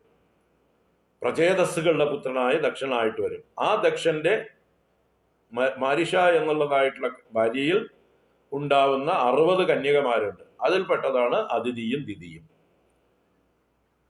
അവരുടെ ഭർത്താവാണ് കശ്യപ പ്രജാപതി. അപ്പൊ കശ്യപ പ്രജാപതിക്ക് ഏടത്തിക്കും അനിയത്തിക്കും ഉണ്ടായ മറ്റൊരു അനിയത്തിയാണ് ധനു. അതിഥി ദിതി ധനു. ധനുവിനുണ്ടായ മക്കൾക്ക് പേരാണ് ദാനവന്മാരെന്ന്. ദിതിക്കുണ്ടായവര് ദൈത്യന്മാര്, അതിഥിക്കുണ്ടായവര് ആദിത്യന്മാര്. അപ്പൊ ഏടത്തി അനിയത്തിമാര് തന്നെയാണ്, വേറെ എവിടെ നിന്നും വന്നവരല്ല. ആകാശത്ത് നിന്ന് പൊട്ടി വീണവരോ വേറെ ഏതെങ്കിലും കുലങ്ങളിൽ നിന്ന് കൊണ്ടുവന്നവരോ അല്ല. ഒരേ കുലത്തിൽ ഒരേ അച്ഛനമ്മമാർക്ക് ജനിച്ച മക്കള് 3 സഹോദരിമാര്, അവർക്ക് ഒരേ ഭർത്താവിൽ നിന്നുണ്ടായ മക്കൾ. അവരെയാണ് അസുരനും ദേവനുമായിട്ട് വകതിരിച്ചിരിക്കുന്നത്. അപ്പൊ എന്തുകൊണ്ട്? അവർ മനുഷ്യർ തന്നെയാണ്. പ്രജാപതിയാണ് കശ്യപൻ. പ്രജാപതി എന്നാൽ മനുഷ്യ ജീവിതം നയിക്കുന്നവരാണ്, മനുഷ്യന്മാരാണ് അവരൊക്കെ. പ്രജാപതിമാരൊക്കെ മനുഷ്യന്മാരാണ്. കഥയിൽ പറയുമ്പോൾ ദേവന്മാർ അസുരന്മാരൊക്കെ അത് അവരുടെ സ്വഭാവം കൊണ്ടാണ്. ദൈവീ സമ്പത്ത് വർദ്ധിച്ചവർ ദേവന്മാരും ആസുരീ സമ്പത്ത് വർദ്ധിച്ചവർ അസുരന്മാരുമായി പറയപ്പെടുന്നു. അല്ലാതെ ഇവരൊന്നും ആകാശത്ത് പൊട്ടി വീണവരൊന്നുമല്ല, നമ്മുടെ കൂട്ടത്തിൽപ്പെട്ട ആളുകൾ തന്നെയാണ്. അവരെക്കുറിച്ച് എക്സാജറേറ്റ് ചെയ്ത് പറയാൻ, അവരുടെ സ്വഭാവത്തെ വർണ്ണിക്കാൻ വേണ്ടി കാർട്ടൂണുകൾ വരയ്ക്കുന്നത് പോലെ അവർക്ക് ദംഷ്ട്രകളും കൊമ്പും ഒക്കെ ചിലപ്പോൾ വരച്ചു എന്ന് വരും കവികൾ. രാവണനെ വരച്ചപ്പോൾ 10 തലയോടുകൂടി വരച്ചു. വാസ്തവത്തിൽ നമ്മളെയൊക്കെ പോലെ ഒരു തല തന്നെ ഉള്ള ആള് തന്നെയാണ്. വിശ്രവസ് എന്ന് പറഞ്ഞ ബ്രാഹ്മണന്റെ പുത്രൻ തന്നെയാണ്. അതേ വിശ്രവസിന്റെ പുത്രൻ തന്നെയാണ് കുബേരനും. ജ്യേഷ്ഠാനുജന്മാരാണ്. രണ്ടുപേര് 2 സ്വഭാവമായിട്ട് മാറി. ഒരാള് ദേവ സമൂഹത്തിൽപ്പെട്ടു, ദിക്പാലകന്മാരിൽ ഒരാളായി. മറ്റൊരാള് രാക്ഷസനായി. അപ്പൊ ഇതൊന്നും പുറത്തുനിന്നല്ല, നമ്മളൊക്കെ തന്നെയാണ്. ഇപ്പൊ നമ്മുടെ ഇടയിലും കാണാം അസുരന്മാര്. ആ അസുരന്മാരാണ് ഇന്ന് കേരളം ഭരിക്കുന്നത് എന്ന് വേണമെങ്കിൽ പറയാം. കാരണം മദ്യത്തിനും ലോട്ടറിക്കും, ചൂതുകളിയാണ് ലോട്ടറി. അപ്പൊ മദ്യം, ചൂതുകളി, ഇതിൽ യാതൊരു ലജ്ജയുമില്ലാതെ പ്രൊമോട്ട് ചെയ്യുന്ന അവരെ എന്താ വിളിക്കേണ്ടത്? പിന്നെ ആ അസുര ഭരണമാണ് ഇവിടെ നടക്കുന്നത്. അപ്പൊ അസുരന്മാർ വളരും, അസുരന്മാരെ വളർത്തുന്ന ലോകമാണ്. അപ്പൊ ഈ ചാർവാകന്മാര് മൂത്തത് തന്നെയാണ് അസുരന്മാര് എന്ന് പറയുന്നത്. അപ്പോ അടിച്ചു പൊളിച്ച് ജീവിക്കുക, വിഷയഭോഗങ്ങൾ പരമാവധി അനുഭവിക്കുക. കടം വാങ്ങിച്ചിട്ടാണെങ്കിൽ നെയ്യ് കുടിക്കുക എന്ന് പറഞ്ഞ പോലെ ഇന്നിപ്പോ നമ്മൾ കടം വാങ്ങിച്ചിട്ട് പലതും സുഖിക്കുന്നു. അപ്പൊ വാസ്തവത്തിൽ എല്ലാറ്റിൻ്റെയും തത്വം, യാഥാർത്ഥ്യം ഒന്ന് ചിന്തിക്കൂ. തത്വം ചിന്തയ തതിഹ ഭ്രാത. സഹോദരന്മാരെ, നിങ്ങൾ ചിന്തിക്കൂ എന്ന് ആചാര്യർ പറയുകയാണ്. അപ്പൊ എന്തൊക്കെയാണ് ചിന്തിക്കേണ്ടത്? കാതേ കാന്ത കസ്തേ പുത്രഃ. ആദ്യം ചോദിച്ചു, കാതേ കാന്തഃ, തേ കാന്താ കാ. നിന്റെ ഭാര്യ ആരാണ് എന്ന് നീ ചിന്തിക്കൂ. നിന്റെ ഭാര്യയും നീയും തമ്മില് ബന്ധം എന്താണ് എന്ന് ചിന്തിക്കൂ. എങ്ങനെ ഉണ്ടായി എന്ന് ചിന്തിക്കൂ. എത്രമാത്രമാണ് ആ ബന്ധം ഉള്ളത് എന്ന് ചിന്തിക്കൂ. എപ്പോ വേണമെങ്കിൽ വീണു പോകാവുന്ന ബന്ധമല്ലേ ഉള്ളൂ, അറ്റുപോകാവുന്ന ബന്ധമല്ലേ ഉള്ളൂ, അല്ലേ? വാസ്തവത്തിൽ ഭാര്യ ആരാണ്? എന്തായാലും നമ്മുടെ കൂടെ പിറന്നവരല്ല. ഏതോ കുലത്തിൽ എവിടെയോ ആരോ ജനിപ്പിച്ച, ആരോ വളർത്തി പ്രായമായി വിവാഹപ്രായമായിട്ടുള്ള ഒരു പെൺകുട്ടിയെ ഈ വിവാഹപ്രായമായിട്ടുള്ള ഒരു പുരുഷൻ കണ്ടുമുട്ടുന്നു, വിവാഹം കഴിക്കുന്നു. അപ്പൊ വാസ്തവത്തില് ഒരു രണ്ട് വഴിയാത്രക്കാര് വഴിയിൽ കണ്ടുമുട്ടുന്നത് പോലെയുള്ളൂ. പാന്തർ പെരുവഴി അമ്പലം തന്നിലെ താന്തരായി കൂടി വിയോഗം വരും പോലെ നദ്യാമൊഴുകുന്ന കാഷ്ടങ്ങൾ പോലെയും എത്രയും ചഞ്ചലമാലയ സംഗമം എന്ന എഴുത്തച്ഛൻ വളരെ മനോഹരമായിട്ട് വർണ്ണിച്ചു മനുഷ്യബന്ധങ്ങൾ. ഇത്രയുള്ളൂ മനുഷ്യബന്ധങ്ങൾ. പെരുവഴി അമ്പലം തന്നിലെ താന്തരായി കൂടി വിയോഗം വരും പോലെ. പാന്തർ, പാന്തർ എന്നാൽ വഴിപോക്കർ. അപ്പോൾ കച്ചവടക്കാരും വഴിപോക്കരും ഒക്കെ രാത്രികളിൽ ചില വഴിയമ്പലങ്ങളിൽ, സത്രങ്ങളിൽ ഒന്നിച്ചു കൂടും. ഓരോരുത്തരും വരുന്നത് ഓരോ ഭാഗത്തു നിന്നായിരിക്കും. ഓരോരുത്തർക്കും ലക്ഷ്യം പോകേണ്ടത് ഓരോ ലക്ഷ്യങ്ങളായിരിക്കും. പക്ഷെ രാത്രി അവരെല്ലാം ഒന്നിച്ച് ഒരു കുടക്കീഴിൽ അല്ലെങ്കിൽ ഒരു പുരക്കീഴിൽ ഒരു കെട്ടിടത്തിൽ ഒന്നിച്ചു കൂടുന്നു. ആ സത്രത്തിൽ കിട്ടുന്നതായിട്ടുള്ള ഭക്ഷണം കഴിച്ച് അവിടെ ഓരോരുത്തർക്കും കിട്ടിയ വിശ്രമ സ്ഥലങ്ങളിൽ വിശ്രമിക്കുന്നു, അവരുടെ സാധനങ്ങളൊക്കെ സുരക്ഷിതമായി വെച്ചിട്ട്. രാവിലെ എഴുന്നേൽക്കുമ്പോൾ ഓരോരുത്തർക്കും ഓരോ നേരത്ത് ഓരോ ദിക്കിലേക്ക് പോകേണ്ടവരാണ്. അപ്പൊ താൻ എഴുന്നേൽക്കുമ്പോൾ മറ്റേയാള് എഴുന്നേറ്റിട്ടുണ്ടോ, കുളിച്ചിട്ടുണ്ടോ, അയാള് പുറപ്പെട്ടോ ഒന്നും നോക്കാൻ പോലും സമയമുണ്ടാവില്ല. രാത്രി കണ്ടപ്പോൾ നല്ല പരിചയപ്പെട്ടു, നന്നായി സംസാരിച്ചു, വളരെ നല്ല സന്തോഷമായി പഴകി. പക്ഷെ രാവിലെ യാത്ര പറയാതെ സ്ഥലം വിടും. അവനവന്റെ കാര്യം നോക്കി അവനവന്റെ ലക്ഷ്യത്തിലേക്ക് പോകും ഓരോരുത്തരും, ഇല്ലേ? നമ്മളിപ്പോ ട്രെയിൻ യാത്രയൊക്കെ ചെയ്യാറുണ്ട്. ഇപ്പൊ ഇവിടുന്ന് ഡൽഹിക്ക് പോകണം, 2 ദിവസത്തെ യാത്രയാണ്. 48 മണിക്കൂറോളം വേണം ഡൽഹിക്ക് പാലക്കാട്ട് നിന്ന്. കേരള എക്സ്പ്രസ്സിൽ നമ്മൾ കയറി. അപ്പോൾ അതിൽ നമ്മുടെ സഹയാത്രികരായിട്ട് തിരുവനന്തപുരത്ത് നിന്ന് വരുന്നവരുണ്ടാവും, കൊല്ലത്തുനിന്നും എറണാകുളത്തുനിന്നും കോട്ടയത്തുനിന്നും തൃശ്ശൂരിൽ നിന്നും ഷൊർണൂരിൽ നിന്നും ഒക്കെ കയറിയവരൊക്കെ ഉണ്ടാവും. അത് ഹിന്ദിക്കാരുണ്ടാവും, തമിഴന്മാരുണ്ടാവും, വടക്കേ ഇന്ത്യയിലെ പല ഭാഷകളിലുള്ള ആളുകളുണ്ടാവും. പലരെയും നമ്മൾ കണ്ടുമുട്ടും, പലരെയും പരിചയപ്പെടും. നല്ല രീതിയിൽ ചിലപ്പോൾ ഭക്ഷണ പദാർത്ഥങ്ങൾ അങ്ങോട്ടും പങ്കുവെക്കും. അങ്ങോട്ടും നല്ല രീതിയിൽ ചിലപ്പോൾ സഹകരിച്ചു എന്ന് വരും. ആദ്യം കുറച്ചു നേരമൊക്കെ അപരിചിതത്വം കൊണ്ട് സഹകരിക്കാതിരിക്കും. നമ്മുടെ സീറ്റിൽ അവരിരുന്ന ദേഷ്യപ്പെടും. നമ്മൾ കാലൊക്കെ ഒന്ന് പരത്തിയിരിക്കും, അല്ലെങ്കിൽ ഒന്ന് കിടക്കും അവരിരിക്കാതിരിക്കാൻ. അങ്ങനെ പലതുമൊക്കെ ആദ്യമൊക്കെ ചെയ്തിരുന്നു. പിന്നെ പതുക്കെ പതുക്കെ പഴകി വന്നപ്പോൾ 48 മണിക്കൂർ കൊണ്ട് നല്ലൊരു ബന്ധം സ്ഥാപിച്ചു. ഇറങ്ങിപ്പോകാൻ നേരത്ത് മനസ്സ് നല്ലോണം വിരഹ ദുഃഖം ഉണ്ട്. പക്ഷെ എന്താ ചെയ്യുക, രണ്ടുപേർക്കും 2 വഴിക്ക് പോണ്ടവരാണ്. ഇപ്പോൾ ഫോൺ നമ്പറൊക്കെ വാങ്ങിച്ചു, വീട്ടിൽ ചെന്ന് വിളിക്കാം എന്നും ബന്ധപ്പെടാം എന്നൊക്കെ പറഞ്ഞിട്ട് വളരെ നല്ല ആത്മാർത്ഥമായിട്ടുള്ള ബന്ധമായിട്ട് പിരിയുന്നു. ചെന്ന് വീടെത്തിക്കഴിഞ്ഞാൽ തന്നെ ഉടനെ മെസ്സേജ് അയക്കുകയായി, അല്ലെങ്കിൽ ഫോൺ വിളിക്കുകയായി, എത്തിയിട്ടോ, സന്തോഷമായി, നിങ്ങളെ പരിചയപ്പെട്ടത് എന്നൊക്കെ പറയും. പിന്നെ ഒരാഴ്ച ദിവസവും വിളിക്കും. അത് കഴിഞ്ഞാൽ പിന്നത്തെ പതുക്കെ പതുക്കെ ഫ്രീക്വൻസി കുറഞ്ഞു കുറഞ്ഞു വരും. പിന്നെ കുറച്ച് കഴിയുമ്പോൾ നമ്മുടെ ലിസ്റ്റിൽ തന്നെ അവർ ഏറ്റവും താഴേക്ക് പോകും. കാരണം അവരുമായിട്ട് നമുക്ക് യാതൊരു മറ്റൊരു ട്രാൻസാക്ഷൻസ് ഒന്നും ഇല്ല. അവർ നമ്മുടെ സ്മരണയിൽ നിന്ന് തന്നെ പോകും. കുറെ കഴിയുമ്പോൾ, വർഷങ്ങൾ കഴിയുമ്പോൾ അങ്ങനെ ഒരാള് നമ്മൾ കണ്ടുമുട്ടിയതേ നമുക്ക് ഓർമ്മയില്ല. അവരെ പിന്നെ എവിടെയെങ്കിലും വെച്ച് എവിടെയോ കണ്ട പോലെ ഉണ്ടല്ലോ എന്നേ ഉള്ളൂ.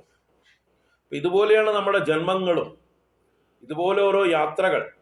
പെരുവഴി അമ്പലത്തിൽ കണ്ടുമുട്ടുന്നവർ, പാന്തർ പെരുവഴി അമ്പലം തന്നിലെ താന്തരായി, അവിടെ വിശ്രമിച്ച് വിയോഗം വരും പോലെ, പിരിഞ്ഞു പോകുന്നത് പോലെ, നദ്യാം ഒഴുകുന്ന കാഷ്ടങ്ങൾ പോലെയും. നദിയിൽ ഒഴുകുന്നതായിട്ടുള്ള ഉണക്ക വിറകുകൾ അല്ലെങ്കിൽ മരക്കഷ്ണങ്ങൾ, അതിന് സ്വാതന്ത്ര്യമില്ല. കാലമാകുന്ന നദിയിൽ ഒഴുകുന്ന കാഷ്ടങ്ങളാണ് നമ്മൾ ഓരോരുത്തരും.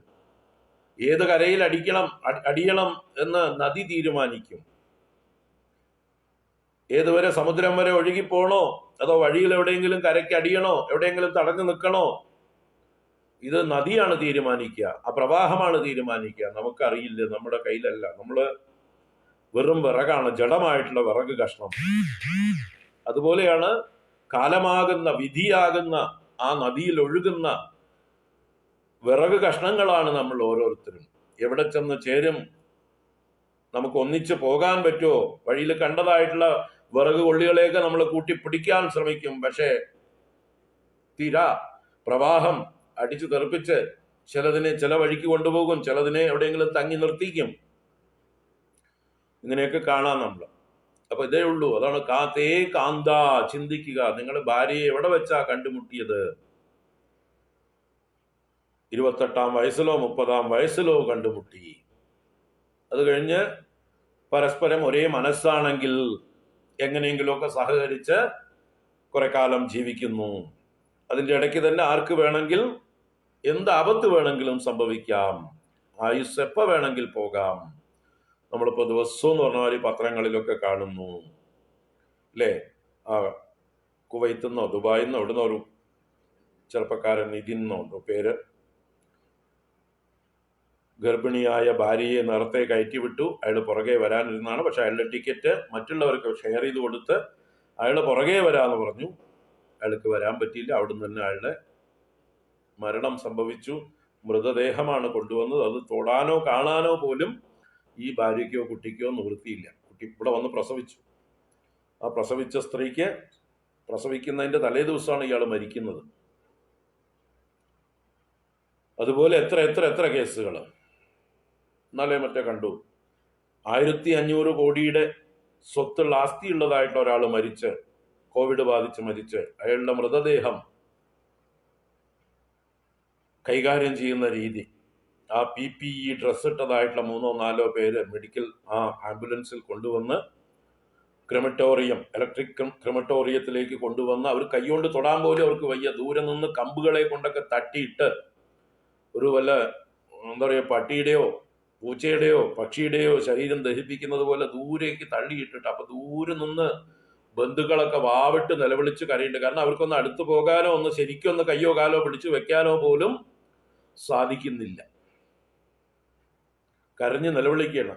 1500 കോടിയുടെ ആസ്തിയുള്ള ആളാണ് മരിച്ചത്. ആ മൃതശരീരം കൈകാര്യം ചെയ്യുന്ന രീതി കണ്ടാൽ നമുക്ക് നമ്മുടെയൊക്കെ അവസ്ഥ ഇതുതന്നെയാണ്. നമുക്കും ഇങ്ങനൊരു അവസ്ഥ വരാം. ചിന്തിക്കുക. അപ്പോൾ ഈ ഭാര്യ എന്ന് പറഞ്ഞത് എത്ര കാലം നമ്മുടെ കൂടെ ഉണ്ടാവും? നമ്മൾ എന്തെങ്കിലും പ്രതികൂലമായി പ്രവർത്തിച്ചാൽ ചിലപ്പോൾ നമ്മളെ ഉപേക്ഷിച്ച് പോകും. ഡൈവോഴ്സ് ഇപ്പോൾ എളുപ്പമുള്ള കാര്യമാണ്. പണ്ടൊന്നും അങ്ങനെ ഉണ്ടായിരുന്നില്ല. സഹിച്ചുകൊണ്ട് കഴിയുമായിരുന്നു. ഇന്നിപ്പോൾ അങ്ങനെയൊന്നുമില്ല. സ്വാതന്ത്ര്യം കൂടിപ്പോയതിൻ്റെ ഫലമായിട്ട് എന്തെങ്കിലും ചെറിയ പ്രശ്നങ്ങൾ മതി ഊതി വീർപ്പിച്ച് ബലൂൺ പൊട്ടിച്ച് കുടുംബം തകർത്ത് കുട്ടികളുണ്ടെങ്കിലും ഇല്ലെങ്കിലും ഉപേക്ഷിച്ച് പോകാൻ ഒരു മടിയുമില്ലാത്ത കാലം. അപ്പോൾ എത്ര മാത്രം ആ ബന്ധങ്ങൾ തമ്മിലുള്ള ഐക്യം, ദൃഢത ഉണ്ട്. ഒന്നിച്ചു കഴിയാൻ ഗ്യാരണ്ടി ഒന്നുമില്ല എന്ന് പറയാം. എന്ത് വേണമെങ്കിൽ സംഭവിക്കാം. ആര് വേണമെങ്കിൽ ആദ്യം പോകാം. ഭർത്താവ് ആദ്യം പോകാം, ഭാര്യ ആദ്യം പോകാം, മക്കൾ ആദ്യം പോകാം. അതിൽ യാതൊരു നിയമവും ഇല്ല. മുമ്പേ വന്നവര് ആദ്യം പോകുക എന്നുള്ള ഫസ്റ്റ് കം ഫസ്റ്റ് സെർവ്ഡ് എന്നുള്ള നിയമം ഇവിടെ ബാധകമല്ല. Anybody can go at any time. അത് എങ്ങനെ സംഭവിക്കും എന്നുള്ളത് നമ്മുടെ നിയന്ത്രണത്തിലേ അല്ല. നമുക്കറിയില്ല അത്. അപ്പൊ അത് ചിന്തിച്ചാൽ ആ ബന്ധം നമ്മൾ ഇന്ന് കാണുന്നത് പോലെയുള്ള ആഴത്തിലുള്ളതായിട്ടുള്ള പാശബന്ധമായി മാറരുത്. കയറില്ലാതെ കെട്ടിയിടരുത്. നമ്മൾ വന്നു, പരസ്പരം കണ്ടു, സ്നേഹിച്ചു, വിവാഹം കഴിച്ചു, ഒന്നിച്ചു കഴിയണു. നമ്മൾക്ക് നമ്മുടെ രണ്ടുപേരുടെയും ധർമ്മം പ്രവർത്തിക്കാം, സ്നേഹിക്കാം, ആത്മാർത്ഥമായി തന്നെ സ്നേഹിക്കാം, നിരുപാധികം സ്നേഹിക്കാം. ഉപാധികളില്ലാതെ, കണ്ടീഷൻസ് ഇല്ലാതെ ശാസ്ത്രം പറയുന്ന രീതിയിൽ ജീവിച്ചുകൊണ്ട് ധർമ്മശാസ്ത്രങ്ങൾ പറഞ്ഞു തരുന്നത് പോലെ സ്നേഹിച്ചും സഹകരിച്ചും ധർമ്മമനുഷ്ഠിച്ചുകൊണ്ട് ജീവിക്കാം. അത് കഴിഞ്ഞ് എപ്പോൾ വേണമെങ്കിൽ ഞാൻ പോകാം, എപ്പോൾ വേണമെങ്കിൽ നീ പോകാം, നമ്മുടെ മക്കൾ പോകാം എന്ന് എപ്പോഴും ഓർമ്മിപ്പിച്ചു കൊണ്ടിരിക്കുക. എങ്കിലും ജീവിച്ചിരിക്കുന്ന കാലത്തോളം നമുക്ക് സന്തോഷമായി പരസ്പരം എന്ത് തെറ്റുകളും കുറവുകളും ഉണ്ടെങ്കിലും അതെല്ലാം സഹിച്ച് സഹകരിച്ച് ഉള്ളത് പങ്കിട്ട് നമുക്ക് ഈശ്വരനെ പ്രാർത്ഥിച്ചുകൊണ്ട് ഈശ്വരന് പൊതുവായി ജീവിക്കാം എന്ന് പഠിപ്പിക്കണം. അതാണ് പഠിക്കേണ്ടത്. അല്ലാതെ സ്നേഹപാശം കൊണ്ട് കണ്ണു കാണാത്തവരായി, ആസക്തരായി, വലിയ ദേഹാഭിമാനികളായി, മൂഢരായി കഴിയുകയല്ല വേണ്ടത്. എന്നിട്ട് ആരെങ്കിലും ഒരാള് പിരിഞ്ഞു പോയാൽ എൻ്റെ ജീവിതം നശിച്ചു എന്ന് പറഞ്ഞ് ആത്മഹത്യ ചെയ്യുകയോ മദ്യത്തിനോ മയക്കുമരുന്നിനോ അടിമകളാവുകയോ ഡിപ്രഷന് അടിമയാവുകയോ അല്ല വേണ്ടത്. ഇതെല്ലാം ലോക സ്വഭാവമാണെന്നുള്ള അറിവോടുകൂടെ ജീവിച്ചാൽ എന്ത് സംഭവിച്ചാലും അതിനെ നമുക്ക് നേരിടാനുള്ള ഒരു ഇമ്മ്യൂണിറ്റി നമ്മൾക്ക് നേടിയെടുക്കാൻ കഴിയും. അപ്പോൾ കാര്യമായിട്ട് അത് നമ്മളെ ബാധിക്കില്ല, ആഴത്തിൽ നമ്മളെ മുറിവേൽപ്പിക്കില്ല. മറ്റത് ആശാപാശങ്ങൾ എത്ര ഡീപ്പാണോ അതിനനുസരിച്ചായിരിക്കും നമ്മളിൽ ഉണ്ടാക്കുന്ന മുറിവ്. ചിലപ്പോൾ താങ്ങാൻ പറ്റാത്ത മുറിവായി മാറും. അങ്ങനെ താങ്ങാൻ പറ്റാത്തതായിട്ടുള്ള മുറിവ് ഉണ്ടാകാൻ പാടുള്ളതല്ല. കാരണം നമ്മൾ ഓരോരുത്തരും വന്നത് നമ്മുടെ പ്രാരബ്ധങ്ങളുമായിട്ടാണ്, അവനവന്റെ പ്രാരബ്ധങ്ങളുമായിട്ടാണ്. ആ പ്രാരബ്ധത്തിൽ നമുക്ക് എന്തൊക്കെ അനുഭവിക്കാനുണ്ടോ അതൊക്കെ അനുഭവിച്ചേ തീരും. അത് അനുഭവിക്കാൻ നമ്മൾ ബാധ്യസ്ഥരാണ്. അതുകൊണ്ട് ഈശ്വരനോട് പറയുക, എന്തൊക്കെയാണ് എൻ്റെ ജീവിതത്തിൽ എനിക്ക് അനുഭവിക്കാനുള്ളത്, ഒന്നും മാറ്റണ്ട ഭഗവാനെ, അങ്ങയുടെ ഇച്ഛ പോലെ നടക്കട്ടെ. യദ്യത്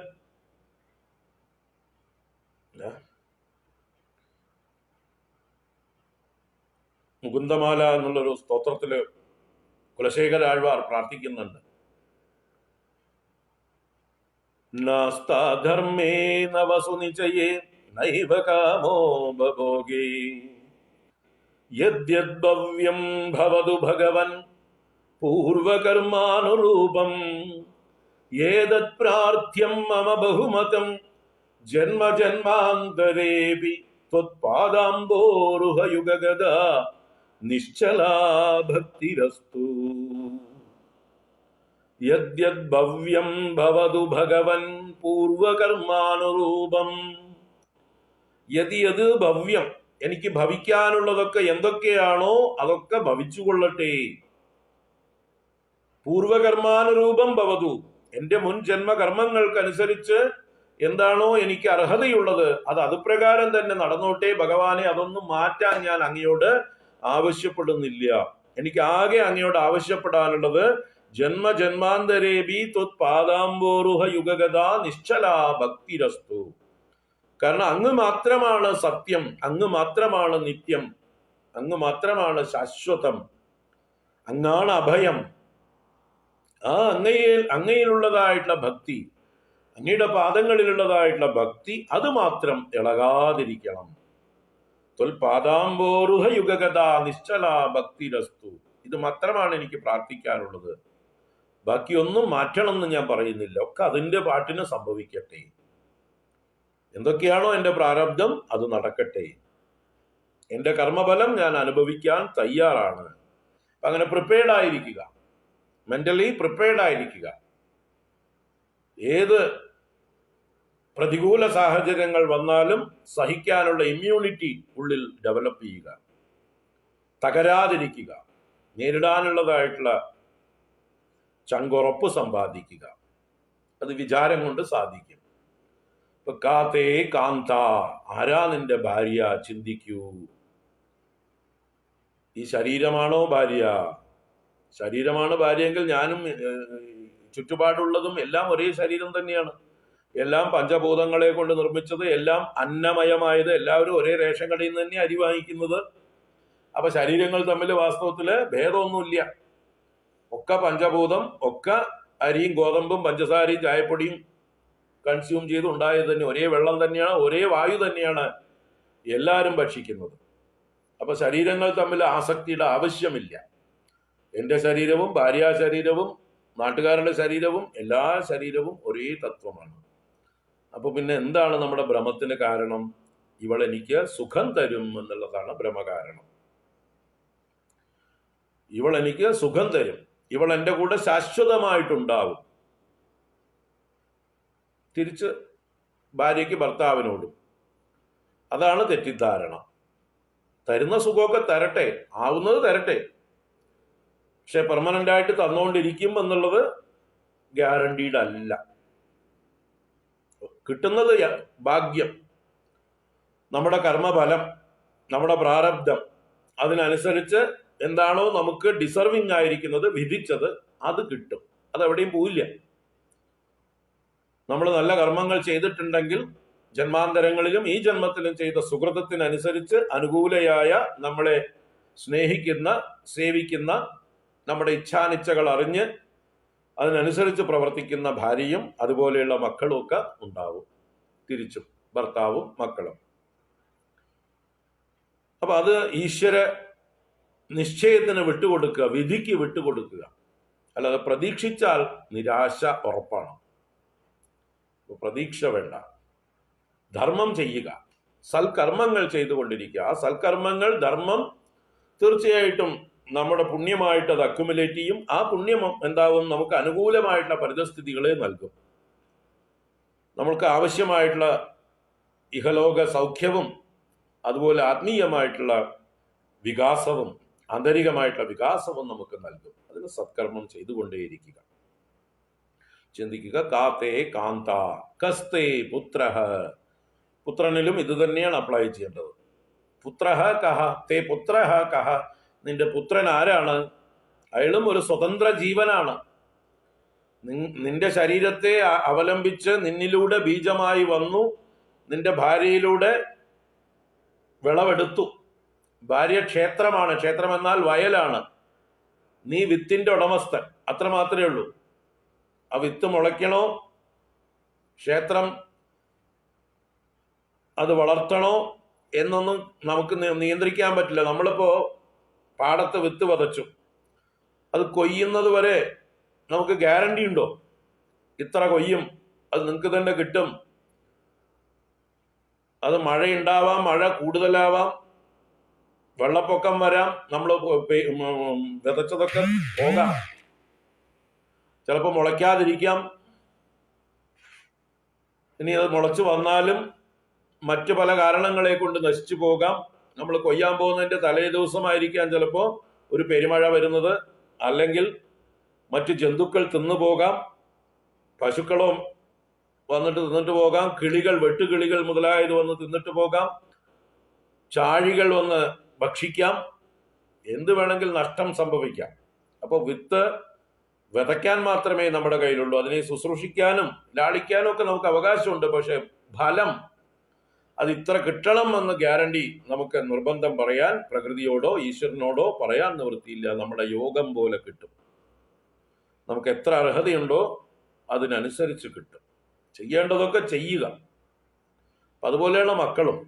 നമ്മൾ വിത്ത് വിതച്ചു, അത് ഭാര്യയാകുന്ന ക്ഷേത്രത്തിൽ വളർന്നു, പുറത്തു വന്നു, അതും അവന്റെ പ്രാരബ്ധം കൊണ്ട് എന്തൊക്കെ അവന് കിട്ടിയോ അതുകൊണ്ട് വളർന്നു. അത് കഴിയുമ്പോൾ അവന്റെ ജീവിത ലക്ഷ്യം അവന്റെ വാസനയ്ക്കനുസരിച്ച് അവൻ നിർണയിക്കും അവൻ എവിടേക്ക് പോകണം എന്നുള്ളത്. നല്ലോണം എല്ലാം എന്താ പറയുക, കടം മേടിച്ചും ഉള്ളതൊക്കെ വിറ്റുപെറുക്കിയും മക്കളെ വളർത്തി വിദ്യാഭ്യാസമൊക്കെ എങ്ങനെയൊക്കെയോ കഷ്ടപ്പെട്ട് നല്ല വിദ്യാഭ്യാസമൊക്കെ കൊടുത്ത്, വിദ്യാഭ്യാസം കഴിഞ്ഞ മക്കള് ജോലി അങ്ങോട്ട് കിട്ടിക്കഴിയുമ്പോൾ ഈ വന്ന വഴിയൊക്കെ മറന്ന് ഈ കഷ്ടപ്പെട്ട അച്ഛനമ്മമാരെ വയറ് മുറുക്കിയെടുത്ത് തങ്ങളെ വളർത്തി കടം മേടിച്ച് ലോൺ എടുത്ത് ബാങ്കിൽ ലോൺ അടച്ചുകൊണ്ടിരിക്കുന്നുണ്ടാവും. ഈ മകന്റെ വരുമാനം കിട്ടിയിട്ട് വേണം ലോൺ ഒന്ന് പൂർത്തീകരിക്കാൻ എന്ന് കരുതിയിരിക്കുന്ന അച്ഛനമ്മമാരെ മറന്ന് ഈ മകൻ ജോലി കിട്ടിക്കഴിയുമ്പോൾ അഹങ്കാരിയായി, സ്വാർത്ഥനായി, സ്വതന്ത്രനായി എവിടെയെങ്കിലും കണ്ട ഒരു പെൺകുട്ടിയും കല്യാണം കഴിച്ച് അവളുടെയും കൂട്ടിയിട്ട് എവിടെയെങ്കിലും നാട് വിട്ടു പോകും. കല്യാണം കഴിച്ചോട്ടെ, എന്തിനാ നാട് വിട്ടു പോകുന്ന? ഈ അച്ഛൻ്റെയും അമ്മയുടെയും കൂടെ ഇരുന്ന് അവരെ ശുശ്രൂഷിച്ചോട്ടെ, ശുശ്രൂഷിച്ച് അവരുടെ കടങ്ങൾ വീട്ടിൽ കൊടുത്തൂടെ? അവരിത്രയും കാലം ചെയ്ത ത്യാഗത്തിന് എന്തെങ്കിലും സഹായിച്ചൂടെ? അതുപോലും ചെയ്യാതെ ദേശാന്തരം ഗമിച്ച് വിളിച്ചാൽ ഫോൺ പോലും എടുക്കാതെ, അല്ലെങ്കിൽ ഫോൺ നമ്പറെ മാറ്റി അഡ്രസ് ഇല്ലാതായിട്ടുള്ള എത്രയോ കഥകൾ എനിക്കറിയാം. ഈ അടുത്ത കാലത്ത് കൂടി അങ്ങനൊരു കഥ നമ്മളടുത്ത് വന്നു. അപ്പൊ ഇതാണ്, ഓരോരുത്തരും പറക്കമുറ്റാറായാൽ അവർ സ്വതന്ത്രരാവും, അവർ സ്വയം പറന്നു പോകും. അപ്പൊ നമ്മുടെ ചിറകിന്റെ അടിയിൽ തന്നെ അവര് എന്നും ഇരിക്കും എന്നില്ല. അതുപോലെ ആയുസ്സിന്റെ കാര്യവും നമ്മുടെ വയസ്സുകാലത്ത് നമ്മളെ രക്ഷിക്കാനുള്ളവരാണ് മക്കൾ എന്ന് കരുതിയിരിക്കുമ്പോഴായിരിക്കും അവർക്ക് വല്ല ആക്സിഡന്റ് പറ്റുന്നതോ അകാല മൃത്യു അവർക്ക് ഏതെങ്കിലും രീതിയിൽ സംഭവിക്കുന്നതും. അങ്ങനെയുള്ള വൃദ്ധരായിട്ടുള്ള അച്ഛനമ്മമാര് പുത്രദുഃഖം അനുഭവിച്ചുകൊണ്ട് കഴിയുന്നവർ എത്രയോ പേരുണ്ട്. അപ്പൊ ഇതൊന്നും നമ്മുടെ കസ്റ്റഡിയിലല്ല, നമ്മുടെ നിയന്ത്രണത്തിലല്ല. ചിന്തിക്കുക. കസ്തേ പുത്ര സംസാരോയം അതീവ വിചിത്ര. അയം സംസാര അതീവ വിചിത്ര. ഈ സംസാരം അത്ഭുതങ്ങൾ നിറഞ്ഞതാണ്, വിചിത്രമാണ്, ഒരു എത്തും പിടിയും കിട്ടാത്തതാണ്. അതിനെ ഇന്ന രീതിയിലൊന്നും നമുക്ക് നിർണയിക്കാൻ പറ്റില്ലാത്തതാണ്. അതിന്റെ അനിശ്ചിതത്വം എന്ന രീതിയെ നമുക്ക് നിശ്ചയിക്കാം. ഇത് നിശ്ചയമില്ലാത്തതാണ് എന്ന് നമുക്ക് ഉറപ്പിക്കാം. ഒരു സമുദ്രത്തില് തിരകൾ വരുന്നത് നമ്മുടെ നിയന്ത്രണത്തിൽ നമുക്ക് പറയാൻ പറ്റുമോ? നമുക്ക് പ്രവചിക്കാൻ പറ്റുമോ ഏത് തിരയാണ് ഇതാ വരാൻ പോകുന്നതെന്ന്? ചിലപ്പോൾ ചെറിയ തിര വരും, ചിലപ്പോൾ വലിയ തിര വരും, ചിലപ്പോൾ സുനാമി തിര വരും, ചിലപ്പോൾ ശാന്തമായിരിക്കും സമുദ്രം. വിചിത്രമാണ് സമുദ്രം. ആ സമുദ്രം പോലെ തന്നെയാണ് നമ്മുടെ ജീവിതവും വിചിത്രമാണ്. എന്ത് വേണമെങ്കിൽ സംഭവിക്കാം. ഇപ്പൊ ഈ കോവിഡ്, ഈ കൊറോണ നമ്മളൊക്കെ പ്രതീക്ഷിച്ചതാണോ? ഈ ലോക്ക്ഡൗൺ, ഇത്രകാലം നമ്മളെല്ലാം ബന്ധനസ്ഥരായി വീട്ടിനകത്തേക്ക് കഴിയേണ്ടി വരും എന്നാരെങ്കിലും വിചാരിച്ചതാണോ? ഈ രാജ്യത്തിന്, ലോകത്തിന് തന്നെ സാമ്പത്തികമായിട്ടുള്ള എത്ര വലിയൊരു തകർച്ച ഇതുമൂലം ഉണ്ടായി ചിന്തിച്ചിട്ടുള്ളതാണോ? ഇനിയിപ്പോ ചൈന ഇന്ത്യ സംഘർഷം നിലനിൽക്കുന്നുണ്ട്. നമുക്കെല്ലാം പ്രാർത്ഥിക്കാം ഒഴിഞ്ഞു പോകാനായിട്ട്, ആ സംഘർഷം കൂടുതൽ വ്യാപിക്കാതിരിക്കാൻ. കാരണം അങ്ങനെ സംഘർഷം വളർന്നാൽ എന്തു സംഭവിച്ചാലും കുറെ ജീവനാശം ഉണ്ടാവാം. നമ്മുടെയൊക്കെ സഹോദര തുല്യന്മാരായിട്ടുള്ള, നമുക്ക് വേണ്ടി രക്ഷ ചെയ്യുന്ന, രാജ്യരക്ഷയ്ക്ക് വേണ്ടി ജീവൻ പണയം വെച്ച് നിൽക്കുന്നതായിട്ടുള്ള പാവം പട്ടാളക്കാർ, അവരുടെ പ്രാണൻ പോകാം. ഇനി ആ യുദ്ധം മൂത്തു കഴിഞ്ഞാൽ എന്തും സംഭവിക്കാം. അണുവായുധങ്ങൾ പ്രയോഗിച്ചാൽ പരസ്പരം എത്ര വലിയ നാശങ്ങൾ ഉണ്ടാവാം. ചിലപ്പോൾ ഈ ലോകത്തിലുള്ള ജീവജാലങ്ങൾ മുഴുവൻ ഉന്മൂലനം ചെയ്യപ്പെടാം. ഇതൊന്നും നമ്മുടെ കൺട്രോളിലല്ല. ഏതെങ്കിലും പ്രാന്തന്മാർക്ക് അങ്ങനെ തോന്നിയാൽ എന്താ ചെയ്യാം? പ്രാന്താണിതെല്ലാം. വിട്ടുവീഴ്ച ചെയ്യാൻ മനസ്സില്ലാതെ എപ്പോഴും മറ്റുള്ളവരെ ആക്രമിച്ച് കീഴ്പ്പെടുത്തണം, മറ്റുള്ളവരെ ഉപദ്രവിച്ചുകൊണ്ടിരിക്കണം എന്നുള്ളതായിട്ടുള്ള ചിന്ത, അതാണ് യുദ്ധങ്ങളിലേക്ക് നയിക്കുന്നത്. അപ്പൊ നമുക്കൊന്നും പറയാൻ പറ്റില്ല, നമുക്കെല്ലാം പ്രാർത്ഥിക്കാം എന്ന് മാത്രമേ ഉള്ളൂ. അപ്പൊ അതുകൊണ്ട് അയം സംസാര അതീവ വിചിത്ര. നിർണയിക്കാൻ പറ്റുന്നതല്ല ഈ സംസാരത്തിന്റെ സ്വഭാവം. അതിന്റെ വൈചിത്രത്തെ നമുക്ക് അംഗീകരിക്കുക, അതിന്റെ അനിശ്ചിതത്വത്തെ നമുക്ക് അംഗീകരിക്കുക. Change is the changeless law എന്ന് നമ്മൾ അക്സെപ്റ്റ് ചെയ്യുക. മാറ്റം മാത്രമാണ് ഇവിടെ മാറ്റമില്ലാത്ത നിയമം എന്ന് അംഗീകരിക്കുക. കസ്യത്വം, നീ ആരുടേതാണ്? നമ്മള് പറയുന്ന ബന്ധങ്ങൾ തന്നെയുള്ളൂ, റിലേറ്റീവ്സ് ആണ് നമ്മള്.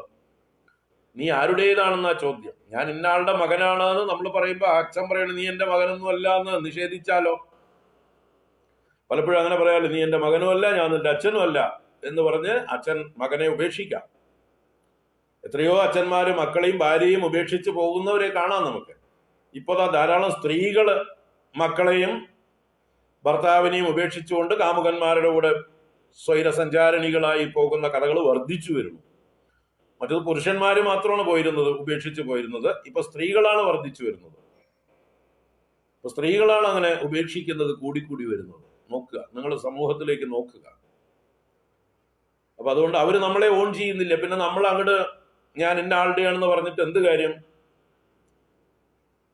നീ ആരുടെ എന്ന് ചോദിക്കുമ്പോൾ ഞാൻ ഇന്ന ആളുടെ എന്ന് പറയാൻ ആകെയുള്ളത് ഫിസിക്കലായിട്ടുള്ള ജനിതക ബന്ധം മാത്രമേ ഉള്ളൂ. DNA ടെസ്റ്റ് ചെയ്താൽ ഇന്ന ആളുടെ മകനാണെന്ന് പറയാം, അത്രേ ഉള്ളൂ. അയാളെ ഓൺ ചെയ്യുന്നില്ല നമ്മളെ. കസ്യത്വം ചിന്തയ കഹത്വം, നീ ആരാണ് വാസ്തവത്തില്? നീ ഇപ്പോ എന്തൊക്കെയോ ആണെന്ന് ധരിച്ചിരിക്കുകയാണ്. വാസ്തവത്തിൽ നീ ആരാണ്? നീ ആരാണെന്ന് ചോദിച്ചാൽ നിന്റെ പേര് പറയും. അത് നിന്റെ പേരല്ലേ, അത് പിന്നിട്ടതല്ലേ. ജനിക്കുമ്പോ പേരുണ്ടായിരുന്നില്ലല്ലോ. പേര് വേണമെങ്കിൽ ആർക്കും മാറ്റാവുന്നതാണല്ലോ, ഏത് പേരും ഇടാലോ. പേരാണോ നീ? അല്ല. നീ ആരുടെ അച്ഛന്റെ പേര് പറയും, അമ്മയുടെ പേര് പറയും, അത് അച്ഛന്റെ പേരല്ലേ. നീ ആരാണ്? അങ്ങനെ പറയുമ്പോൾ നമ്മള് നമ്മുടെ ഓരോരോ ബന്ധങ്ങളാണ് പറയുക. ഇന്ന കുടുംബത്തിലെ ഇന്ന മുത്തശ്ശന്റെ പേരക്കുട്ടി, ഇന്നാളുടെ മരുമകൻ, ഇങ്ങനെ പറയാനേ ഉള്ളൂ നമുക്ക്. ഇതൊന്നും വാസ്തവത്തിൽ ഒക്കെ റിലേറ്റീവാണ്, ഒന്നും ആബ്സല്യൂട്ട് അല്ല, റിയാലിറ്റി അല്ല, ഒക്കെ ഭ്രമം മാത്രമാണ്. ഇതൊക്കെ നമുക്ക് മാറ്റാവുന്ന കാര്യങ്ങളാണ്. ഇതൊക്കെ ഏത് വേണമെങ്കിൽ മാറ്റാം. ഇപ്പം നമ്മൾ ആശുപത്രിയിൽ വെച്ച് പ്രസവിക്കപ്പെട്ടപ്പോൾ, ഒരു വലിയ ആശുപത്രിയായിരുന്നു, അവിടുത്തെ ഗൈനക്കോളജി വാർഡിൽ 10 സ്ത്രീകൾ ഒരേ സമയം പ്രസവിച്ചു എന്ന് വിചാരിക്കുക. ലേബർ റൂമിൽ ആ കുട്ടിയെ കുളിപ്പിച്ച് തിരിച്ചു കൊണ്ടുവരുമ്പോൾ മാറ്റി കിടത്തിയാൽ എന്താപ്പം ചെയ്യാം? അറിയോ? ചിലപ്പോൾ മരണം വരെ അറിയാതെ പോകാം. എന്ത് വേണമെങ്കിൽ സംഭവിക്കാം. അങ്ങനെയുള്ള കഥകൾ ഇഷ്ടം പോലെ നമ്മൾ കാണാറുണ്ട്. സിനിമകളിലും സീരിയലുകളിലും ഇഷ്ടം പോലെ കാണുന്നുണ്ട്. ജീവിതത്തിലും അത് തന്നെയാണ് സംഭവിക്കുന്നത്. അതുകൊണ്ട് ത്വം കഹ, നീ ആരെന്ന് ശരിക്കും ചിന്തിക്കൂ. നീ നിന്നെ അറിയാൻ ശ്രമിക്കൂ. കുത ആയാതഹ, എവിടുന്നാണ് വന്നത്? നീ നിന്റെ യഥാർത്ഥ സോഴ്സിനെ നീ അന്വേഷിച്ച് കണ്ടുപിടിക്കുക.